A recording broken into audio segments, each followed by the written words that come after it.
How's it going, guys? My name is Tavarish, and today is very, very special because today's the day I buy my first gun. So, today is a very, very good day. I have become Florida man. That's right. I have purchased a firearm of my very own. Now, this is not new. It is actually quite old, and one of the reasons why I got it is because I love the history of these things. For those of you who don't know what this is a 1942 Soviet rifle known as a Mosin Nagant. And this was used during the Russian Revolution. It was used during World War I, World War II, the Vietnam War. Some North Koreans use it. It is an extremely durable, extremely cheap, and extremely reliable rifle. This is actually one of the best rifles you can get for the money. It shoots relatively straight. I mean, the accuracy is pretty on point. You can put a dent in a quarter from 200 yards if you're good enough. But I don't think I'm that good. But this cost me around $229, and that actually is on the high end. These can go for anywhere between 80. I've seen them for 80 to 150 bucks. That's how much people have got them for. But this is an awesome piece of history. Let me give you a little bit of detail as to how awesome this value really is. So this particular gun is known as a 9130. And this means that this took the original design, which was designed in 1891. That's a very long time ago. And it was redesigned in 1930. This particular model was made in 1942. There's a really kind of cool inscription here with a Soviet hammer and sickle up here. And yeah, this has a 28 3/4 inch barrel. The original one had, I think, a 30 to 31 inch barrel. And then the later versions, I think they made a version in the late 40s or late 50s, and that had a shorter barrel still. This is as simple a rifle as you can get. It is a bolt action, so there's just, you put your rounds in here. They take 5 rounds. There's no magazine, even though you can get an actual clip in here. I don't think I got a clip, but it'll work regardless without one. Just put the rounds in here, load up the cool sounding bolt, and unlike Mauser's, which was the German gun, or like an Enfield, the bolt here is actually quite free flowing. I mean, there is a lot of oil and stuff from when this was refurbished, but this is, I mean, I could just give it a little bit of a, yeah, it's not sloppy. I mean, there's a little bit of play, just a tiny bit of play, but it is it is very literally a well-oiled machine. So load it up. That's how it's ready to fire. There are no rounds in here, obviously, right now. But to engage the safety, I'm not sure this was actually built for engaging, and I don't think that they engaged safety too much back in those days. But who knows? So you engage the safety, you have to pull back on this little tang right here with quite a bit of force, and then you have to twist the bolt like that, and hopefully not pinch your finger like I just did. But yeah, now it's safe. You can pull the trigger, nothing happens. And to disengage the safety, just reverse to that and make sure that there's nothing in the chamber. I love this thing just because, first of all, I was born in the Soviet Union. This is a Soviet gun. I'm not too big into the, my country, my people, that type of thing. But it is a very interesting part of history. I can imagine what it was like to be part of the Soviet military when you were, 16 or 18, carrying this thing around, and this thing is heavy. Carrying this thing around with an ammo pouch, and then having to fire it. This does kick back quite a bit, and if you're not ready for it, it will surprise you. So these are spent shells, and look how large they are.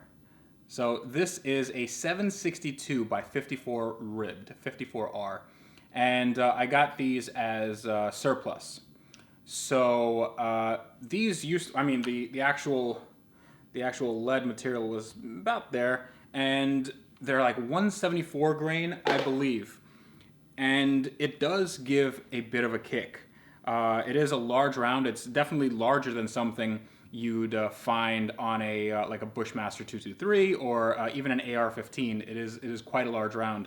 Even though this will probably have, those bullets will be traveling a lot slower, but this has a ton of penetrating power. So I'm not sure this is great for home defense, but although it probably could be. I mean, you'll defend your house and the neighboring 5 neighborhoods. So this thing is quite awesome. It also came with this, which is a flathead screwdriver that you mount to the front. Now, I know it's not actually a flathead screwdriver. It's called a bayonet, and this was made for, let's just say, close quarters combat.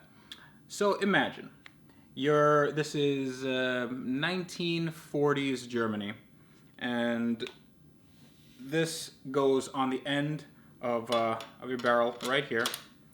It locks into place, and this is not designed to come off. This is a very, very tight fit.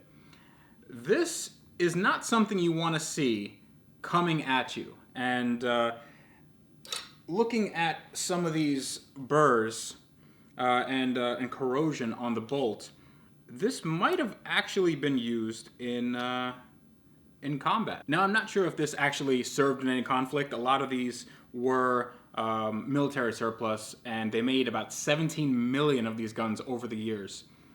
But based on stuff I see here, there's some corrosion on the bolt. There's, you know, various scratches, and like I want to think that this was actually used in battle, and who knows what this has seen. That's one of the major reasons why I got this thing.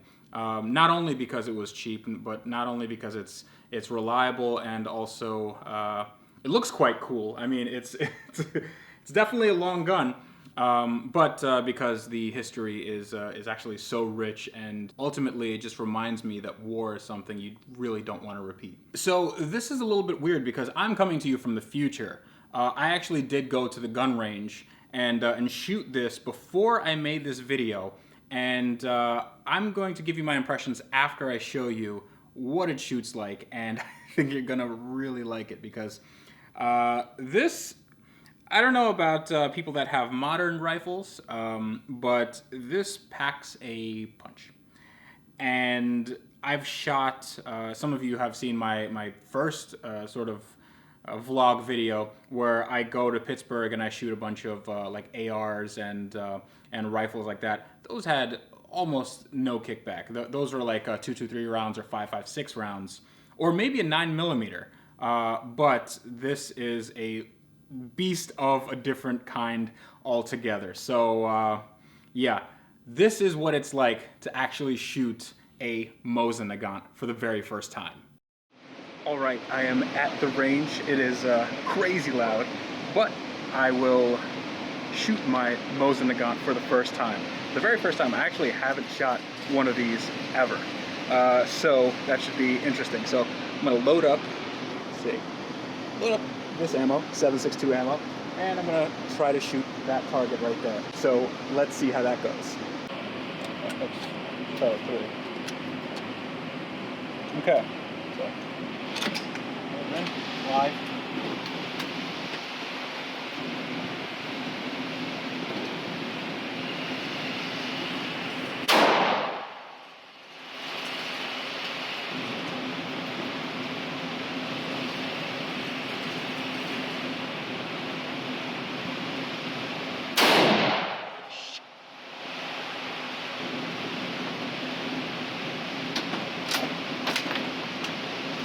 A little hard to do.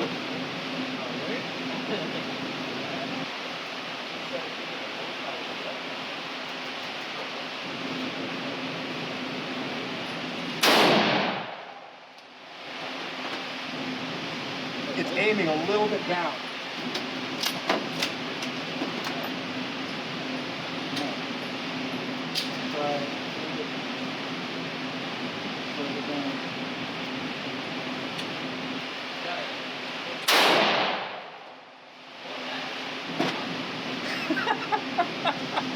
Oh, that thing kicks. That thing kicks.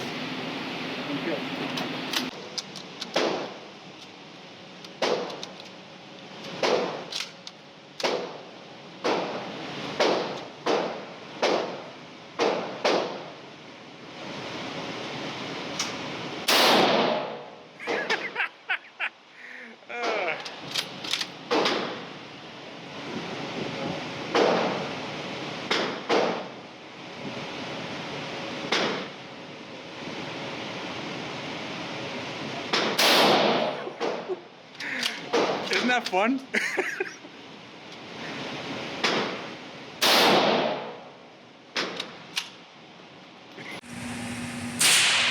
All right.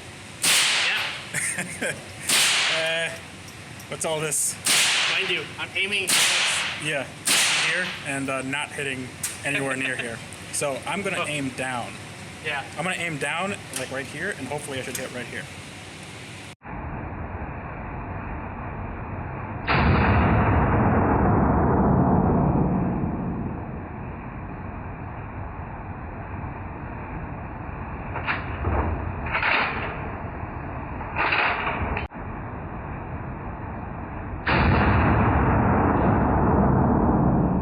So this is not my first shot, but my second shot with this awesome gun. So I was aiming down here because you have to, the sights, I'm not really used to it, so I have to sort of calibrate the sights a little bit. But shooting is okay. It's kind of crappy, but yeah, definitely got him. Definitely got him. So that's good. Man, this thing is a lot of fun. It's like basically a cannon. So yeah, let's do it some more. Ah!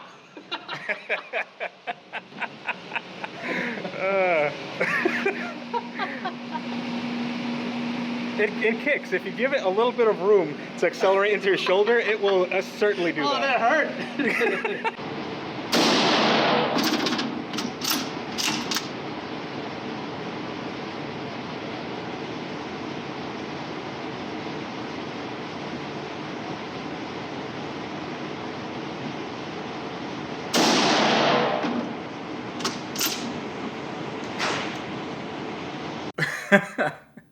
So my shoulder is I'm not gonna say it's bruised, but it's definitely sore after those shots.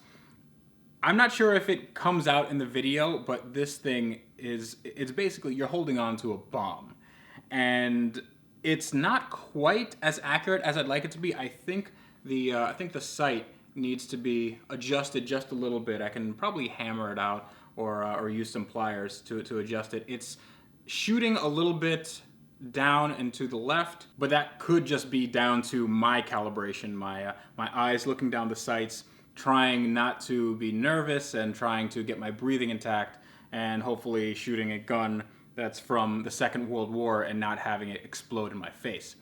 But this thing is extremely well built. It started, I guess it was over-oiled. There's a lot of oil in this thing, so when it started heating up, there was some oil coming out of the seams, which is probably normal. I'm gonna have to do an actual maintenance on this thing. I don't know when the last time it was done. It was just, it was purchased in a pawn shop, and they had a bunch of these things, and it looks like they were just given a crate of them, and they wanted to sell them for as much as they could. So I'm gonna have to look over this entire thing. It did come with the accessories. Other than the bayonet, came with a cleaning kit and tools and all that stuff, which is cool. So that's what I'm gonna do with that. I am gonna get a rubber.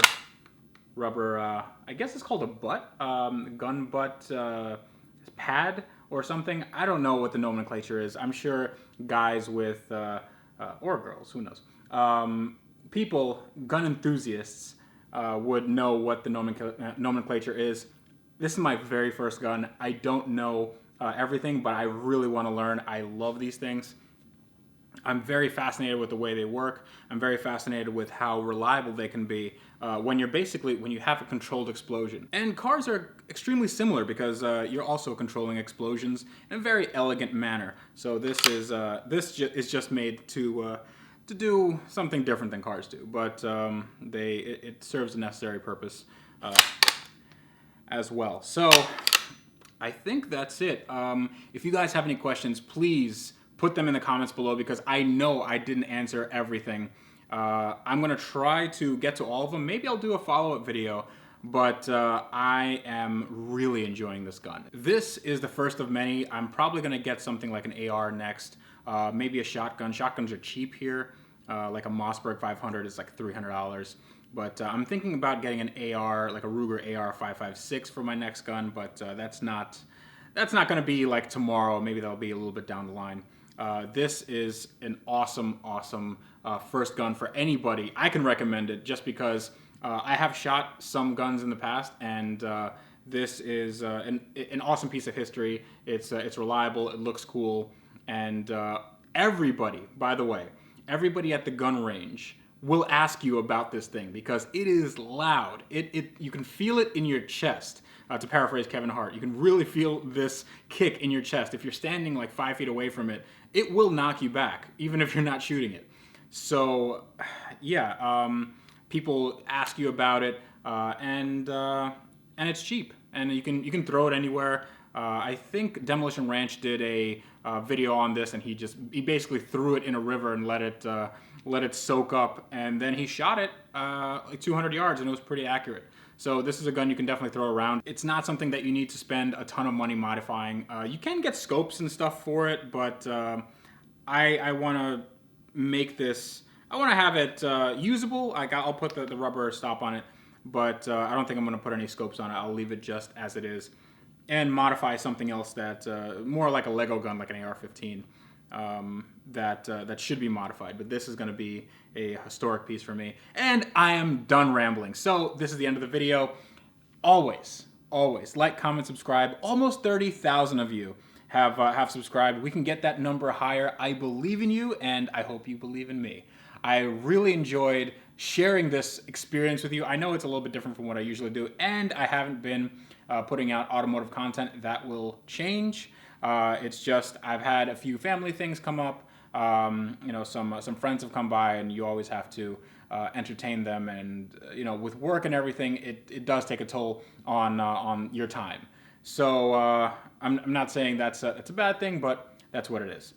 So more car stuff is coming up.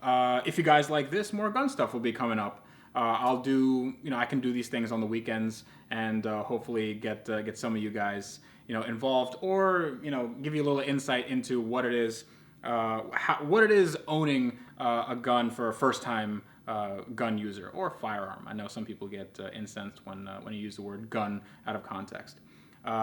Anyway, I'm rambling again. Thumbs down if you didn't like the video, but thumbs up if you did, and I hope you did because I really enjoyed making this video, and I enjoy making all videos, but this video in particular just because it's a novel experience. So tune in next time because that's when I